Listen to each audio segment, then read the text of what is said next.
You're on Team Human, conscious intervention in the machine. This is where we change the script, reverse our roles, and celebrate that supporting others means others may just support us too. Never too self-absorbed to offer help, yet never too proud or ashamed to ask for it ourselves. I'm Douglas Rushkoff, and I'm on Team Human. Playing for Team Human today, in a rare reverse interview celebrating the launch of my new book, my friend, artist and author, Jenny Odell. It's not just that the mindset is cruel, it's also so narrow. The complexity that is already available in humanity, and in the physical world, why would you be so disdainful of that and not celebrate it instead? Jenny is going to interrogate the premise and purpose of Survival of the Richest, Escape Fantasies of the Tech Billionaires, through the lens of her own brilliant investigations into why we do what we do with technology, including her own work of literary genius, How to Do Nothing, Resisting the Attention Economy. It's time to intervene on behalf of people. I'm Douglas Rushkoff, and we're all on Team Human. Jenny Odell is a multi-disciplinary artist and writer from Oakland whose work explores the way that attention or lack of attention leads to real shifts in perception at the level of the everyday. As a great favor to me, she's kindly agreed to divert some of her attention to me and my new book. And this it just seemed like the best way for me to share what I'm trying to do with it with all of you. Typically, whenever I'm feeling guilty about talking about my own stuff, I end up screwing something up. And I did here too. I selected the wrong microphone during this conversation, but Luke has done what he can to fix it so you can hear what I think is ultimately a great conversation. So here's my friend, the great Jenny Odell. The whole point of Team Human was for me to use whatever kind of fame value I had at the end of my career to platform other people, because I was kind of bored of my own stuff too. Let's platform others. But then I thought, as long as I had a book coming out, what if I used Team Human to platform me and enlisted someone else to do a kind of reverse interview? Yeah. Thus you. Because when I can't even find it now, your blurb that you did for my book was the best thing ever, because it said what I actually meant.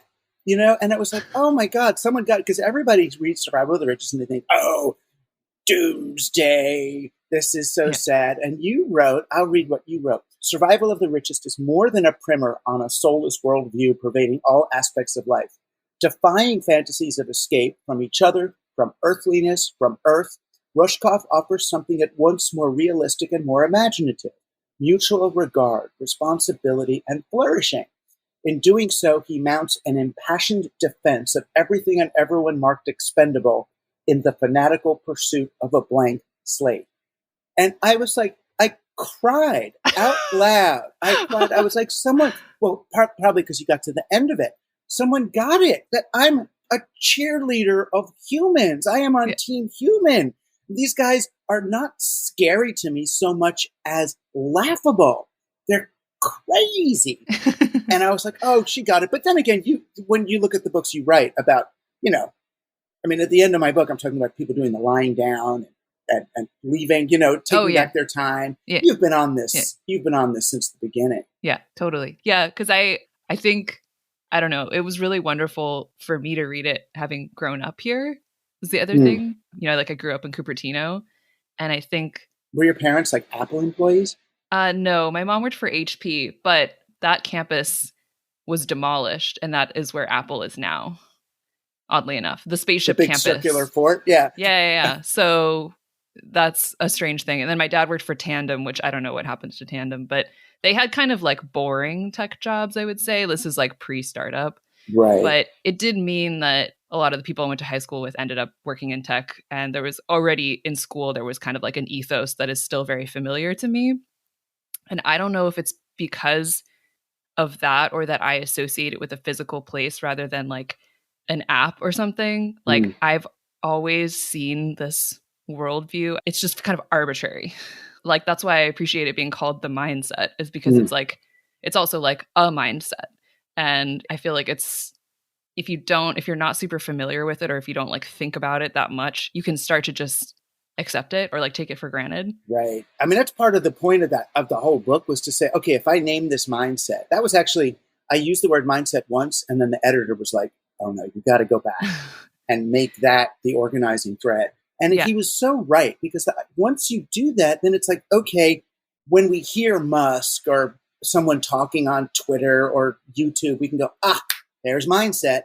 Or we can recognize in ourselves when it's like, oh, I better get an Amazon doorbell so that people can't get in my house. It's like, oh, I'm succumbing to the mindset. Yeah. And once you can label it and box it in, it's like, oh, that's just mindset. Don't worry, that's mindset. Just leave it. Yeah, right. And it's also, I feel like it's like kind of like a cluster of things. Like I've been thinking a lot about, I think like especially during the pandemic, I was like thinking about why people believe things, right? Or maybe it was before that, maybe it was like QAnon that was making me think about this, but like it's like why do people believe certain things? And it seems like, like that starter pack meme. No. It's like, I just remember my college students, like when I was teaching, they were really into this. It's like a meme format. If like the Silicon Valley starter pack would be like Allbirds shoes, right? Like your company branded fleece, like AirPods. I don't know. This was like a while back, so my starter pack, like, memory is out of date. But I feel like there's like starter packs of beliefs where it's like, if you believe this, you're very likely to believe this. Right. It's like a starter pack on the one hand and almost like an algorithmic checklist on the other. But it's like back in the day, it was like the preppy handbook was kind of the initial. They had a cover and it's like, this is the things a preppy has. This kind of backpack, this kind of shirt, these kind of shoes. So now there's a mindset starter pack of like the apocalypse is coming, a belief that technological solutions will work, a fast love of Burning Man psychedelic trips. It's like, I feel like I've met people, or I know people who don't fit in neatly to that, and I find those people like really interesting, and like I really like to talk to them. And it's like refreshing, but it shows by contrast, the alternative to that is someone who just swallows the whole thing, right? I watched American Psycho for the first time last night. Oh, yeah? Yeah. That's interesting thing to see right before this conversation, too. Yeah.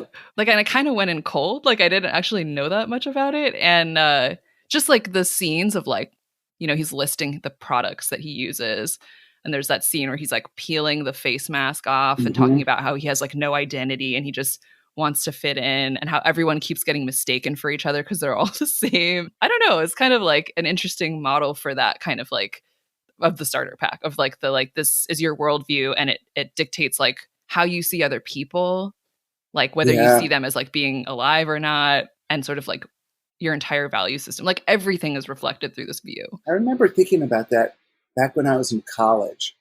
I went, unfortunately, in some ways, I went to Princeton, and it was kind of a bastion of young Republicans, whatever. My parents were, new kind of Jewish immigrants. Douglas, get into Harvard, Princeton, become a doctor, lawyer. So all right. So I went, but I felt by like sophomore, junior year, I felt like people were almost like shopping for an identity that they were going to then bring with them. So I'm going to be the guy who walks around with an umbrella. Or I wear these kinds of shirts. So I have these, and I'm going to be a journalist and do this. I'm going to be a stockbroker. And it's like, wait a minute.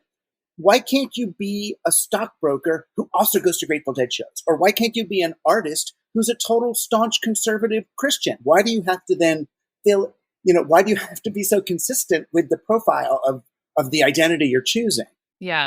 Yeah, I know. And I think it's probably only gotten worse with social media, because that's kind of the implicit goal, is to like appear coherent.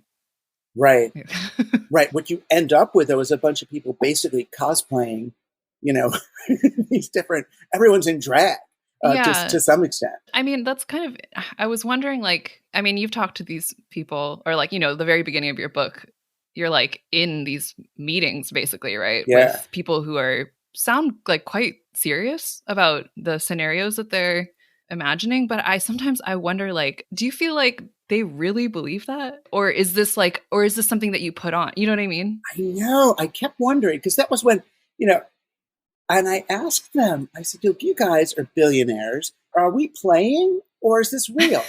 Right. And then one of them said, well, we are actuarial, whatever. So there's a 20% chance of a civilization ending event in the next 50 years. So we're dedicating 20% of our capital to that. Oh, so do you think it's just like a financial calculation for them? In a way, I mean, well, that's what but then as I pursued, okay, so 20% is going to that. I get that. And then as part of your preparations, you're inviting anarcho-syndicalist media theorist to come and talk to you about your bunker strategies. I mean, the book, I called it Marxist Media Theorist because I figured anarcho-syndicalism is going to be too hard to explain. Too specific, to people.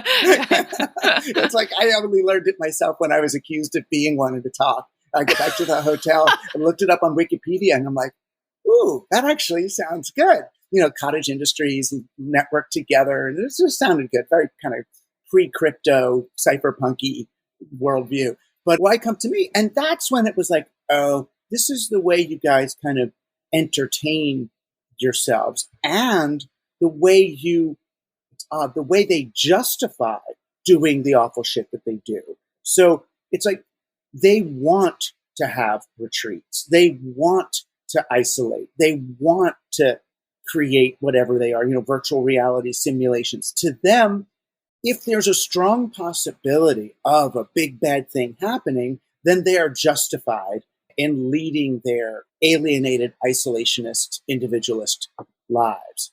Yeah. Why should Bezos build Blue Origins? I mean, what is that? I remember when Stephanie Rule from MSNBC, who I usually really love as a journalist, she went to the Blue Origins launch, and Jeff Bezos comes back, and she's like gushing, like, "Oh my God, this is so." And I'm thinking, what did he prove? Now that one dude has enough money to do what we were able to do collectively 60 years ago. So that to me is the very best argument on why this individualistic, insane accumulation of wealth is dumb, because it's slower. It's more primitive than what we could do. But if the world is ending, if something really bad is happening, then that's ample justification for Peter Thiel to build his compound in New Zealand. And if COVID is coming, it's ample justification for us to use Amazon Prime. I mean, everyone wanted to use Amazon Prime. We just felt too guilty because we understand what it is. So it's like, if there's a plague, well, of course I'm going to use Grubhub and DoorDash and whatever. Yeah, that part of your book was so real. Like, it's like further in, but you're like, did COVID just like sort of allow people to follow the impulses that they already had? Like, oh, well, I guess, I have to have everything delivered now, and just completely like, it's horrible, right? Because it was like this time where you were justified in fearing all strangers, sort of, in a way. But yeah, I feel like some of it also, like, I wonder if some of it's just like, for someone like Bezos, like just boredom, because I feel like I have a friend, he's a life coacher for children of very wealthy people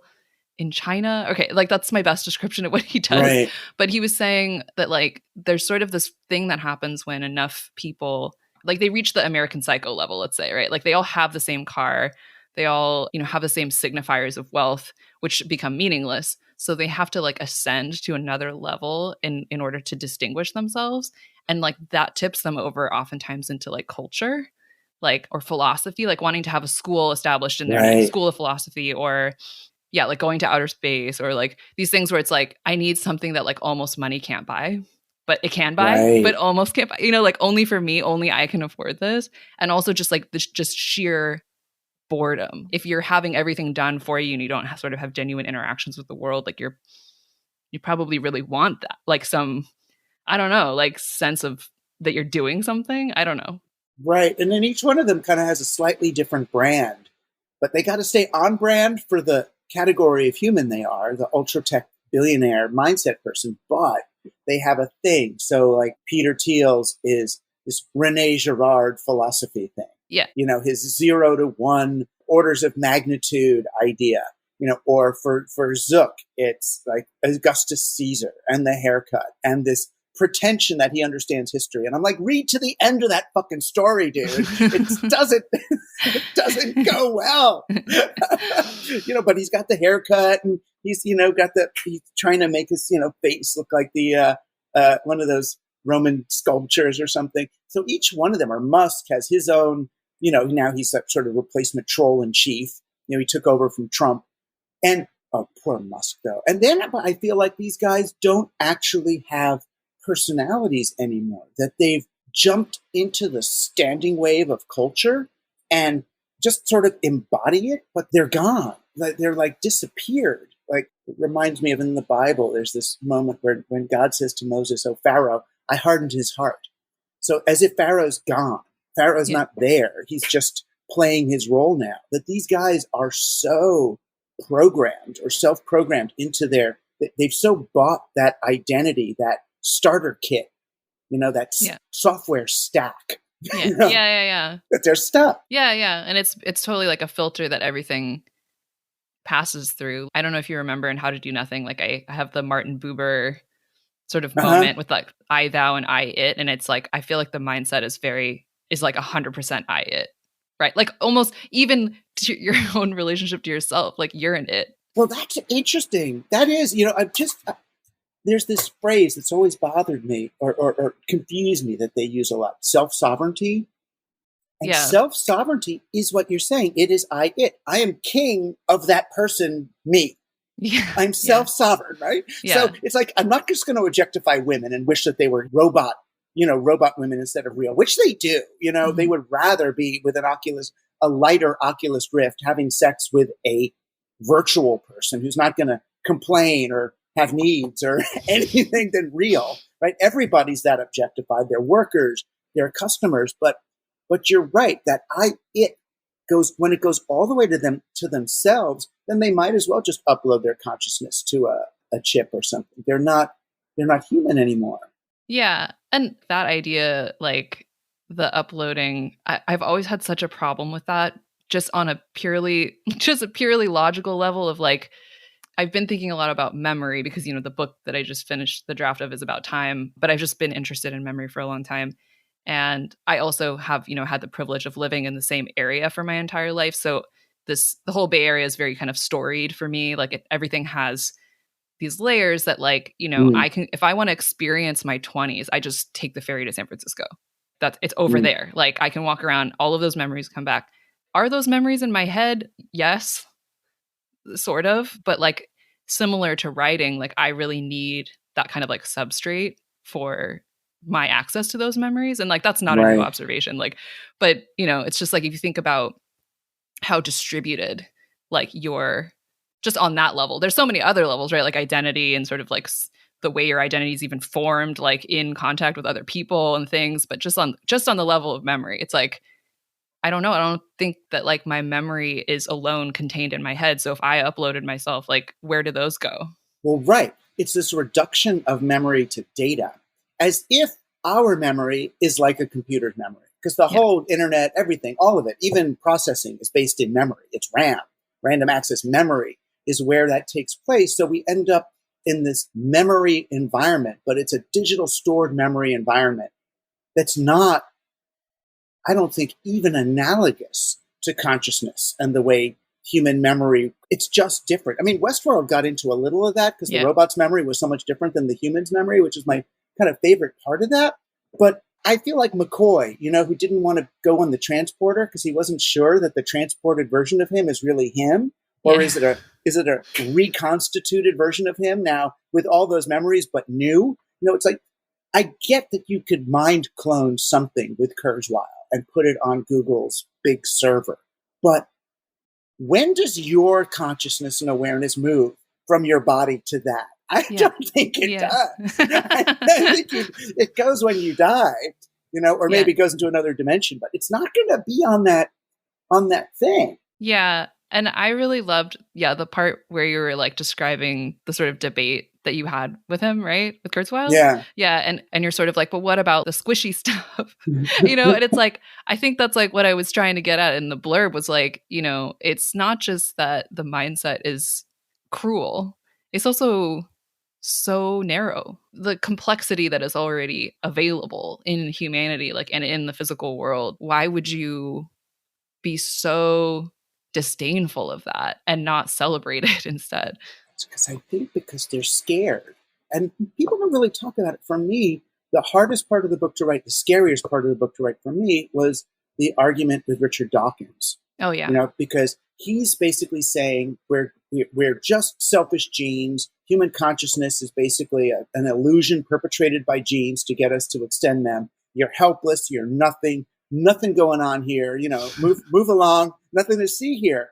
And it was me and Naomi Wolf, of all people, who were arguing for there's some other kind of spiritual dimension, awareness. There is more going on here. There's something to the soft, squishy, undefinable. There's something other than scientism, explaining what's going on here and meaning systems and all. And they called me a moralist. They laughed at me and her for having that. And then when I look at later, and I guess this is the part, the publisher was all worried about getting sued or whatever, but when you look at the pictures of Dawkins and the other scientists on Jeffrey Epstein's friggin' airplane, they were just going to the TED conference, but Epstein loved them.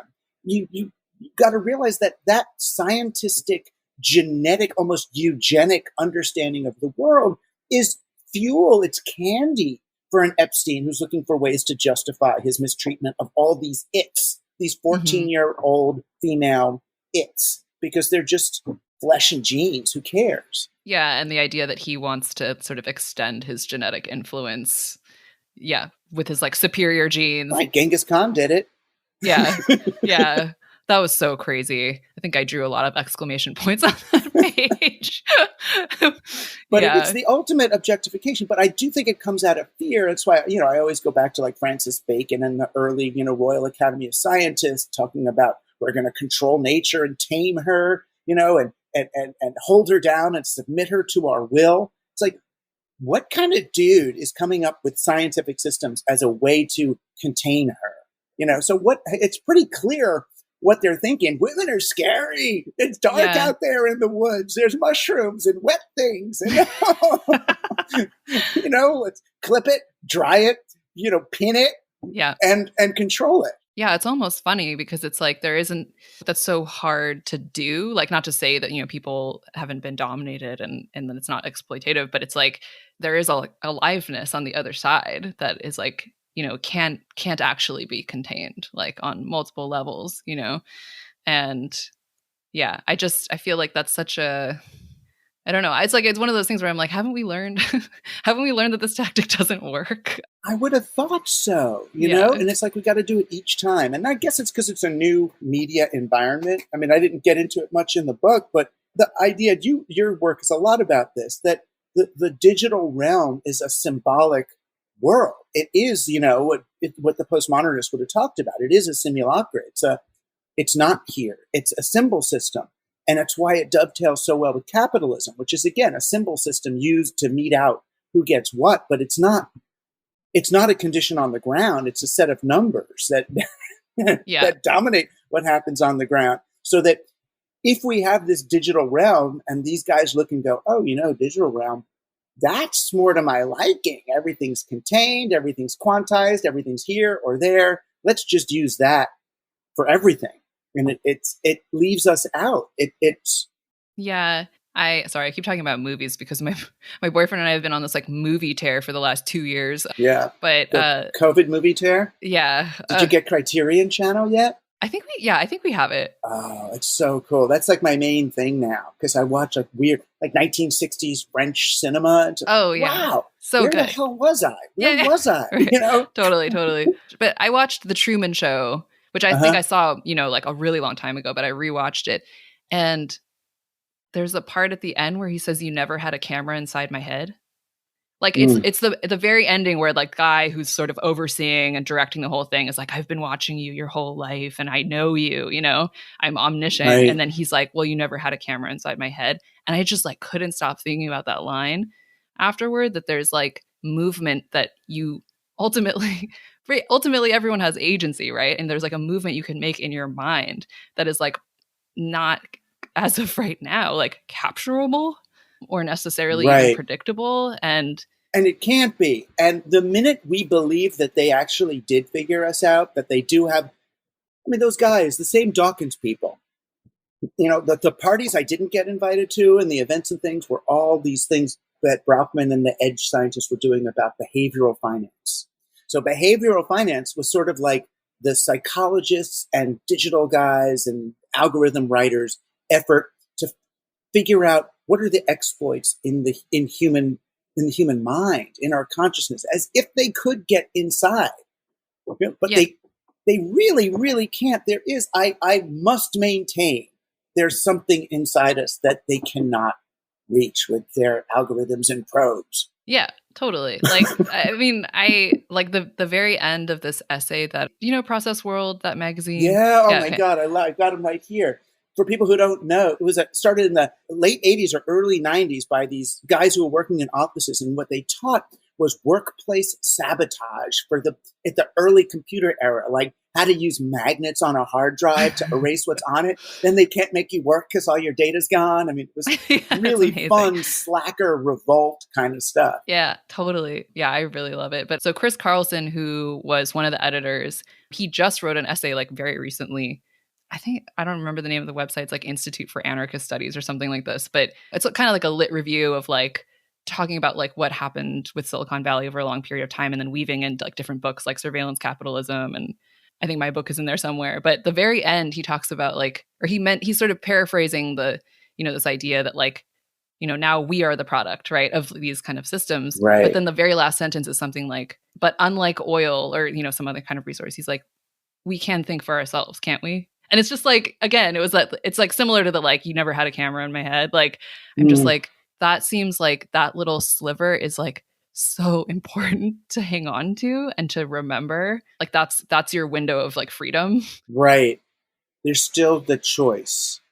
And that window of freedom is what, at least the people in the mindset, seem so anxious to get rid of. Yeah. In others and themselves. It's like, that's the whole thing. That's the whole point of being here, is the surprises, that surprising oneself. And it's so weird. You wonder, though, if we are moving towards like total collective organism, right? If the internet, like in the early days of the internet, a lot of us thought the internet is kind of practice for realizing that we're all part of the same organism. We're cells in a giant collective brain. And I thought maybe all the privacy issues that we were having in the late 90s with people finding out stuff was like, well, you're going to have to deal with that once everyone has telepathy and knows all what's going on anyway. Yeah. But I guess even if that happens, even if we're all cells in a different, in a collective organism, we're still all different cells. And this little cell's having a different felt experience than that little cell, even if we're in the same thing. Yeah, right. And it's like, that's why I relied so much on ecology, and How to Do Nothing was like, we have a perfectly good model for this that we all are familiar with, at least on some level. Is like, yeah, that like the desert is not the forest. Like they're connected, but like we can all understand that, like, and there's probably some weird area in between. Right. Exactly. Just like that person, boy or girl. I was like, well, whatever. Yeah. That's all good. There's this species of oak tree in the Bay Area. I think it's in the Bay Area, called the Engelmann oak, but it was like named after, some guy named Engelmann, who I remember finding this quote of his where he was in despair about how hard it is to classify oak trees because they're hybridizing all the time. It was something like we're like afloat in a sea of like hopeless possibilities or something. Like he was just like really upset by how hard it was. Suicidal over his inability to classify this genus and species. Yeah. And then I was just like thinking about it from like the oak tree's perspective, like doesn't care.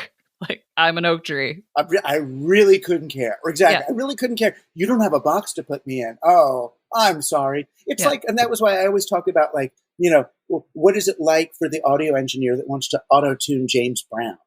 It's like, he's reaching up for the note. That's his soul. That's his life. That's, you don't want to. The fact that he can't be quantized is a good thing, not a bad thing. Yeah. It means that there's something ineffable and interesting. There's something going on in there that we can't quite put a number on. Yeah, right. And it's like, I've always wondered, like, I was wondering this a lot when I was like, just, throughout the book multiple times, I was like, I don't understand how someone could sort of continue on in life, like with this assumption that it's sort of like the billiard ball, like deterministic, everything's going to get sorted to its proper place. Is it just the satisfaction of someday seeing that be done? Or like, because for me it's like, if that sounds like depression to me. Is like I don't there's nothing in the future to sort of pull me forward that I'm curious about. or that I'm going to have an encounter with that will change me and that therefore I'll grow. Like, like that seems like it'd be. I would think so. But, in speaking with them, what they do then is say, well, if I satisfy my genetic drives, then at least I'm going to be optimizing for my organism's happiness.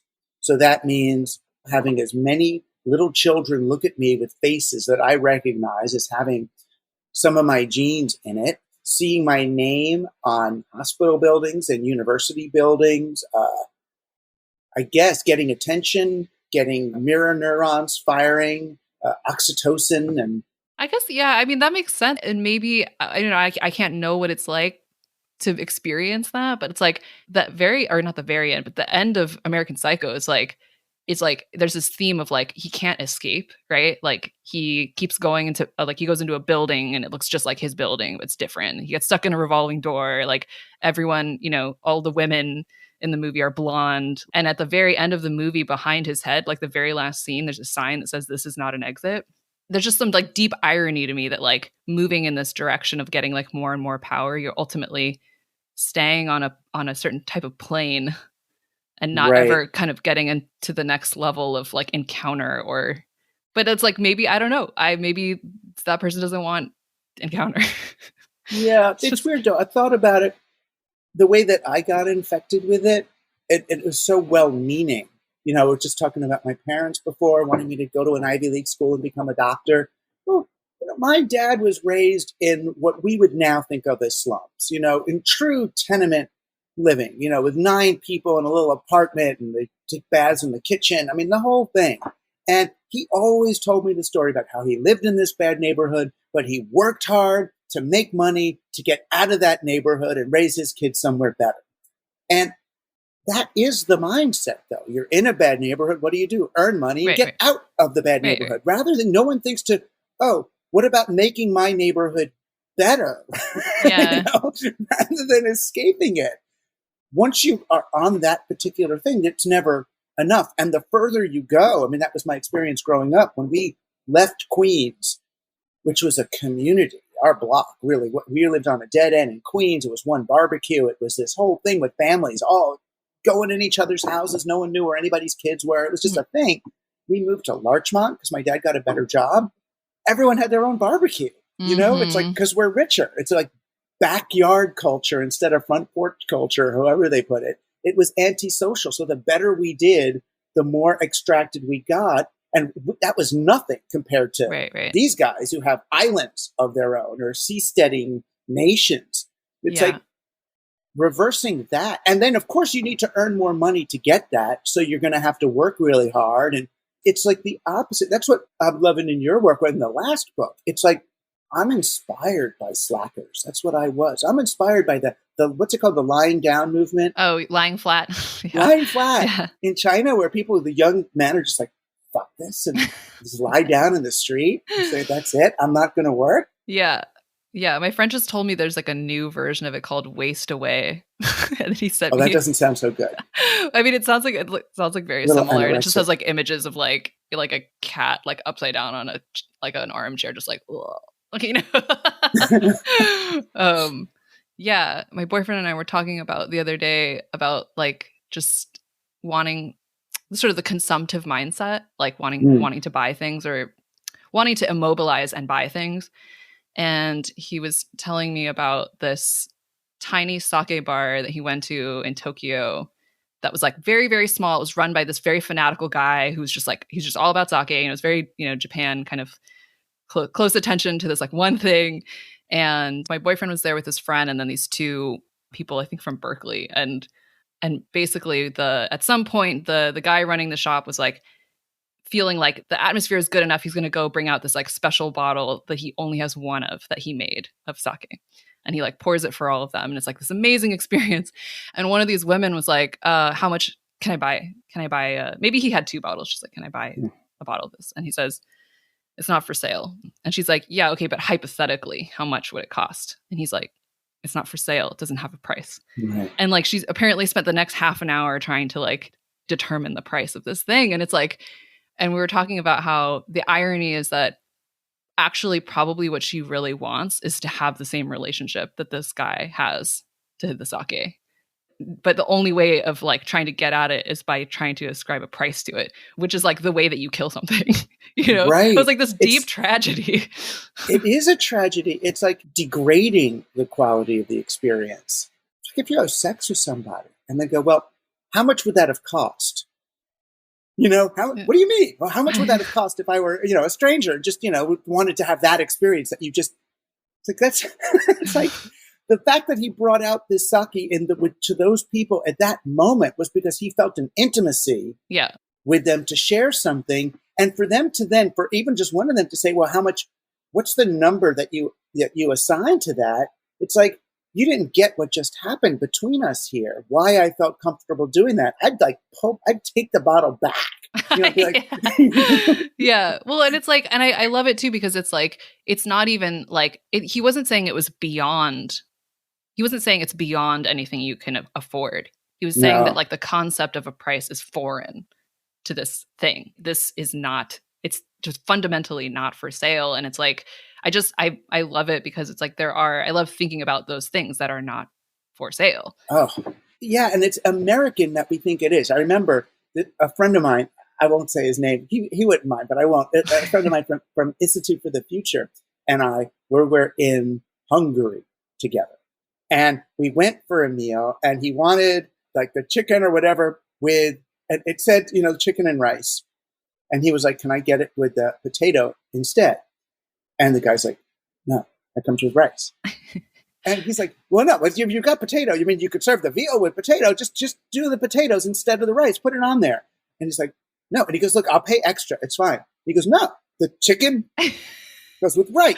And it's this tiny place because this is that guy's, he doesn't want to do the chicken with the potato. It's like, no, that's not what I do. You want to get chicken, but you go somewhere else. He said, go somewhere else. If you want chicken with potato. And my friend's like, look, I'm the customer. I'm paying you. Yeah. And he's like, well, that's what he's like. So go somewhere else then with your customer, with your money.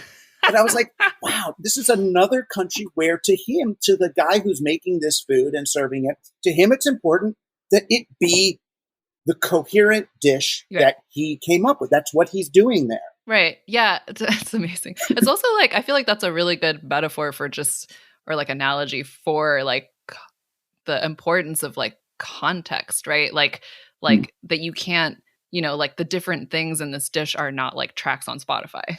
Right. These are not interchangeable component parts, Right. This is not a one from column A and two from column B restaurant. This is what I do. But I guess the thing that was so odd about it was basically a bar. It was not like Lutece or some crazy fine restaurant, but this man, this chef's, cook's, whatever he was, bartender's concept of his place was that strong. Yeah. Right. That you don't mess with this. And the umbrage and the disrespect he felt at people wanting to replace that, do this, then that. And no, this is the way I do it. It taught me so much. But and both of these experiences are experiences in other countries, which is kind of why I bring them up. It's like so valuable for us to go other places and see other things. But now I'm wondering though, I've been turning down any talk that involves air travel. Yeah. Because I'm just starting to feel like, wait a minute, why, even if I'm going to get a few $1,000s to do this thing, I don't believe in carbon off. What does that really mean? I'm going to pay. It's like, no, I really should not be spewing jet fuel. It's just wrong, right? Yeah. It's just wrong. Yeah. So how do we deal with that? Then I was thinking, do we make it? Do we make it rules so that everyone gets to like have two big trips in their life? Like you do one in the high school, college age, and then you can have one when you're retired so that there's enough fuel and travel to go around. It does seem like that would be the most, I hate to use the word efficient, but it does seem like it's important to go when you're impressionable because I don't know, I feel like a lot of things about like how, not to say that these don't change, but a lot of things about how you see other people and your openness to different kinds of things like are very affected like in your like early 20s, I would say, right. Or like college years. Right. Yeah. I went to Greece when I was 20 and I remember, it's actually really funny to think about now in the context of how to do nothing. But I stayed for quite a while on this small island that was like kind of touristy, but not American tourists. Seemed to be Norwegian tourists. I don't know if it's just the month that I was there, and the quote unquote town you could walk through in about 5 minutes. And I remember like just even there, just sitting and not doing anything was even there. And it was such a sleepy town. It was still seen as weird to just sit. And so I took up smoking because at least you're doing something. Yeah, because that was legible. I was like, oh, sitting and smoking a cigarette. We understand that. And then I quit when I came back because I was like, I just literally only doing that because I was sitting, But anyway, just like being somewhere where like no one spoke English, just no one except for the person I was traveling with. It's like my identity was very different. Obviously, I had to find other ways to communicate, and all these things that I took for granted about myself were totally thrown into disarray. And like that can be really stressful, but I just feel like that's a valuable experience to have if you don't want to end up in like an adulthood where you are just taking everything for granted and you were just on this track and the track never changed. And now you're like at the end and you're like, you just filled out a bunch of boxes. Yeah. The weird thing is the people in the mindset have this sense that they're not on a track, but that they are entrepreneurs with everything is so original. It's like, this is my IP. I came up with this. It's like, and if they haven't come up with it, they won't even acknowledge it. I remember telling some of these guys they'd just like done acid or whatever and decided the environment was important and they wanted to fix it. And I said, oh, great. But they said, but so we're going to lead a new environmental movement. And I'm like, well, there's Extinction Rebellion, there's Sunrise Movement, there's this, there's that. It's like, well, we haven't heard of that. And if I haven't heard of it, then it couldn't be very good, could it? Yeah, that's the crucial. I was thinking about, I don't remember why I was thinking about this the other day. I was thinking about how I really, in general, I don't like to shame people for what they don't know. Just that in and of itself, right? There's a lot of reasons someone might, if it wasn't willful ignorance, I don't feel like that's something that happens on Twitter a lot. I feel like it's like people get shamed for just having found out about something. And it's like, if it's just that they just found out about something and they're currently excited to learn more about it, like, great. Like we need more of those people. But it's that second part of the like, if you're like, oh, well, there's all this stuff that's been, and if you say it right in good faith, there's all this stuff that's been done, this work that's being, and if the reaction is like, I don't care and mine's gonna be better, like that's, I think you can fault that. Why do you want to be 15 minutes into your new life? Why must you be the leader of this thing? So you come up with, game B or the new software stack or the new eco village. It's because you played SimCity for 30 years and now realize that the world needs something. You don't necessarily want to now just apply your SimCity knowledge to the environment. You could meet the others first. That people have been working on this problem. And not just meet the others, but also like cultivate some kind of sense of observation period, or like a listening period, right? An hour, maybe 2 hours. Yeah. I mean, I'm thinking about like, designers there's design research, right? Like, or I have a friend who's an architect and it's like this friend had a show recently, really amazing exhibition on like sort of communal living situations. But it was literally split into two. One was research of existing communal living situations, everything from like very informal, like a bunch of people living in a Victorian, to like very sort of, larger and more systematic from the 60s forward to like, current times. That whole half was just that. It was like studying like what was the balance of public to private space? Like how did people come up with governance systems? And then only the second half was like taking all of that knowledge, like here are some things that we, very wildly imaginative things that we propose. And I just like thought that was like a really interesting balance, like, and that first half was the one that's missing a lot of the times. Thanks so much. Well, yeah, I mean, I teach all these, project-based courses as well. And it's always at the beginning, okay, that's a great idea. Now look for what are your influences, what's out there? What would you do better than what's out there? Or does someone already do it better than you're imagining it? Just take that time. And it's like, it's not a bad thing if you find out that somebody's done it, because now you can build on it if it's your interest area. Part of what makes me so sad about these kids getting plucked, I mean, I'm sure you saw it because you were teaching like at Stanford, and they get plucked. They're like 18, 19 years old and they have some idea, and then the venture capitalist grabs them. They quit school before their myelin sheaths are even on their frontal lobes. They're little kids transferring parental authority onto the head of Sequoia Capital or something. And no wonder they don't think about the economic externalities or the history or the sociological impact of the things they're doing because they haven't actually gotten educated yet. They had time to, you know what I mean? To think about it. Yeah. And it takes a long, I feel like I'm still learning how to do that, like how to research those things. And I mean, one thing I do sort of sympathize with, or I think I can understand from like the inside, just reflecting on my high school experience with like a lot of these, like I said, students who went on to work in tech jobs and live a very specific kind of life. It was such a hyper competitive atmosphere that it was considered, I don't know if it was like, I would say humiliating, but like it's, you didn't ask other people for help. You did everything by yourself and you got a good grade. And I'm still unlearning that. Like over the last like 2 books, like when I started out, I thought I had to do everything myself.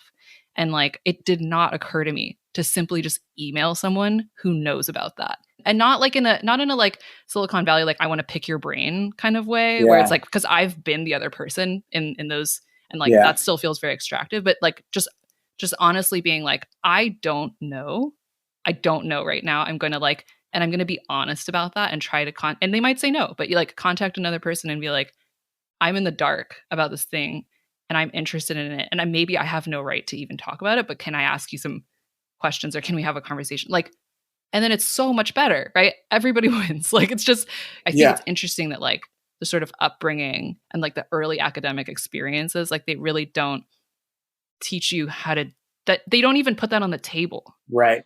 But you do it with respect. I mean, on the other end of the spectrum, I'll get an email from somebody saying, oh, I'm really interested in the influence of, corporatism on Silicon Valley. I see you got a book called, Throwing Rocks at the Google Bus. Tell me, what's it about? Yeah, right. It's like, right, like you. Right. It's like that's not the way to start, really. Yeah, that's like they're like treating you like Quora. Right, right. And I'm like, there's good web pages already on what it's about that you could do a Google search for. But I would think, if I'm going to want to like talk to Margaret Atwood about the influence of religion and politics in this, I'd better at least read what she's written before I reach out. Right, exactly. But but what you're saying is true. But then not feel like, again, it's that IP thing. So many, especially, I'm not going to name names, but so many of the young technology reformers got to put their friggin' name on everything they're doing. It's like a bunch of tech bros wake up to the fact that their platforms and apps hurt people. And then they're suddenly the experts in it. It's like, dude, there's been people writing about this stuff for 20 years. You don't need even me. I loved the anecdote in your book about Naomi Klein screening The Social Dilemma. Social Dilemma. And I forget what they said. It was like haven't these men ever heard of capitalism? It was like, like they critique everything except for capitalism or something like that, where it's like, there's like a glaring omission here. Yeah. Right. Well, because they're still invested in the companies they're critiquing. Yeah. So it's like, well, how do we unwind this without losing any money? It's like, no, sorry, but if we're going to unwind, digital capitalism, some of these companies' market caps are going to decline. Yeah. There's no two ways about it. Yeah. It was like heartening to even hear that like some students were like, that was great. Yeah. Of course, they're Naomi Klein students, so they're pre-treated. But still, it's a great sign. These are kids at Rutgers who go, wait a minute. And the fact that they're the ones who said it, not her telling them to say it, but that they're the ones who kind of went, wait a minute, they're leaving out one thing here, aren't they? Yes, they are. Good for you. Yeah. So that sensitivity is nice. And the fact that, I'm seeing now, not that I'm even a socialist, but so many kids are like 20-30% of kids are interested in socialism as a as a form of government. They're like, oh, this is, or just like 40% of people under 25. Yeah. Like, okay, so they're at least open-minded to other paths. I mean, I think at the very least, it's just, again, like thinking about that idea of like research and listening and like sort of patience, right? It's like, I think there's something which is hard to cultivate in the era of social media. I was just reading in this book recently about like John Dewey's articulation of like what sort of learning and research is. And it's like this very satisfying process. The way it's described is like, you notice something is off, right? And then it's like, okay, you have to explain why is something off.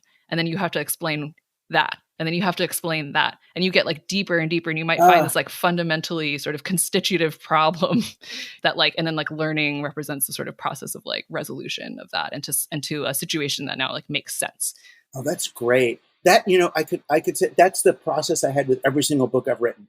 They always start, I'm in a situation like here, I'm with these guys, the most powerful, wealthiest people I've ever been with, and they're in a panic that I'm not, right? Mm-hmm. They feel utterly powerless to influence the future. And I'm like, okay, what's wrong with this picture? Or, another big book I wrote was, it started because I got mugged in front of my apartment when I was living in Brooklyn, and I posted about it. I wrote about it in this book too.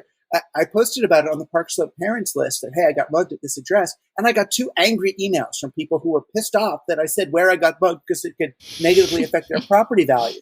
And I'm like, oh, something's wrong here. But you're right that you see something, this is off. This is, And that's what opens up if you do it honestly, that opens up real research, real inquiry. Yeah. I think about the difference between, when I went to college and kind of like current college students, like what you're describing. I sort of wonder if it's like, how long can you go with things being deeply off before you have to go there, right? Like you have like cosmetic fixes are not satisfying to you anymore. Young people are not stupid. It's like maybe when I was in college, like, I don't know. I definitely was aware that, all is not as it seems or whatever, right? But it seems like that awareness, even like my own students, I remember like it seemed much more heightened, and it was much more like, I cannot continue living a lie. And so it's like, well, if I want to actually answer this question, like if you want to answer a question about income inequality, or you want to answer a question about like, why can't I,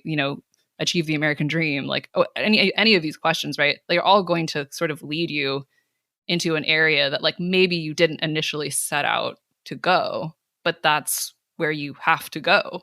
Right. But the questions are destabilizing. It's interesting. It used to be the left that asked these kinds of questions, question authority, and now I feel like the left has been kind of painted into a corner of trying to defend status quo reality against the people who are questioning it, which is the right. Do the research. Totally. Right? So they're questioning, but they're not using the right resources to answer their questions. Right. They're doing research, but they haven't been quite trained in evaluating the reality of the research. Yeah, right. There's some like media literacy stuff. I mean, there's that really amazing documentary on the flat earthers. It was like quite a while ago where, they kind of, there's an amazing scene where there's like a flat earth convention taking place like down the block from like a meeting of like scientists. And a guy is like giving a speech at the scientist conference, and he's like, it's quite gracious of him, actually. He's like, the people down the block are not that different from us. They just have questions. He's like, they're not using the right resources, and they're not coming to the right conclusions. But like, there is that, But yeah, it is right. Like that idea of like question everything is a different thing now. I remember when I was in 5th grade, we were supposed to do science experiments, come up with science experiments, in class. And I came up with an experiment because I wanted to launch one of my ST's model rockets as my experiment. So I decided what I would do is calculate the speed at which the Earth is turning by shooting a rocket up, timing how long it's in the air, and measuring the distance it's traveled when it lands must be how much the Earth turned. And the thing is, the teacher let me do it. And I'm glad. I remember it was like Miss Spillman or something. She let me do it, even though it's crazy, because I wasn't taking like wind into account or anything. But I did it and tried to do all the math, to figure out how big is the planet and how much is it spun. And that's like the sweetness of science that needs to be encouraged. I mean, you can, in the aftermath, you could say, well, do you think the wind had anything to do with it? Do you think the atmosphere travels with the Earth as it goes around? You could ask the questions later, but it's that sweet spirit of inquiry. And I feel like the scientists you're talking about probably were saying, those people down the block, they're using the science muscle. Yeah. They're like us. They are like us. Yeah. And that's, again, red state, blue state, QAnon, Bernie, whoever you are there. I get it. I'm so there. It's just, there are such again, on both sides, there are such nefarious people. There are these Bannons who are so willing to exploit the the hunger for truth from, these poor people. Yeah. That, it's very frustrating. Yeah. I mean, that's the other reason I feel like that sliver, like the sliver of, like we would call it like thinking for yourself, right? Like is also important for that reason. Right. Just to kind of like ground someone to have like some kind of healthy skepticism. I don't know. But it's like, again, that's the other thing that it just seems like it's so influenced by like who you're around. And then if you have like a direct sort of like drip via social media, it's like, good luck. Yeah. And it's reality TV. I mean, this was all fine when it was fantasy, because then you could speculate, in a safe zone of fiction. When it's supposedly, the Clintons with a spaceship that has children on it or something, it's just like, really, you don't need to go there. But you listen to, this is a good way to end. You listen to the claims of the tech billionaire survivalists. The people who take those claims at face value are the Q people. If you believe that they can really get off the planet, that they can really use nano to do something to change all of our psyche, that that our DNA is as programmable as a, Mac classic, then then I would be a Q too. Yeah. Yeah. I mean, that's the encounter. I feel like the idea of the encounter is important, both for the reason that like that's how you know that you're alive and you grow, but it's also like, I think it's what corrects against that, right? It's like you could, if you spend enough time alone or in a very insular community, like you could believe anything. Right. I mean, I even think about like myself, like sometimes just individually, right? Like I'll be very extremely worried about something in an unreasonable way all day. I'll get very far down that road. And then like at the end of the day, I'll tell someone and they're like, well, that's just not going to happen. Or that might happen, but it's not going to happen like this catastrophe that you're describing. And I'm like, oh, you're right. Like, it's just like this, like sudden like correction. And it's like, I feel like that's part of what you get from knocking into like these other perspectives that you give some respect to and like some weight to. And like, that's the real danger of this like sort of isolation, individualist, like have everything delivered mindset, is that like you could end up somewhere very weird. I mean, it sounds like that's already happened, right? Right. But right. You end up somewhere weird. That's why, back to Team Human. That's why you've got to find the others and have real face-to-face, thou, Levinas encounters with the other. Yeah. And that's maybe the only way to ground in the real world rather than one level removed. Yeah, totally. I feel that.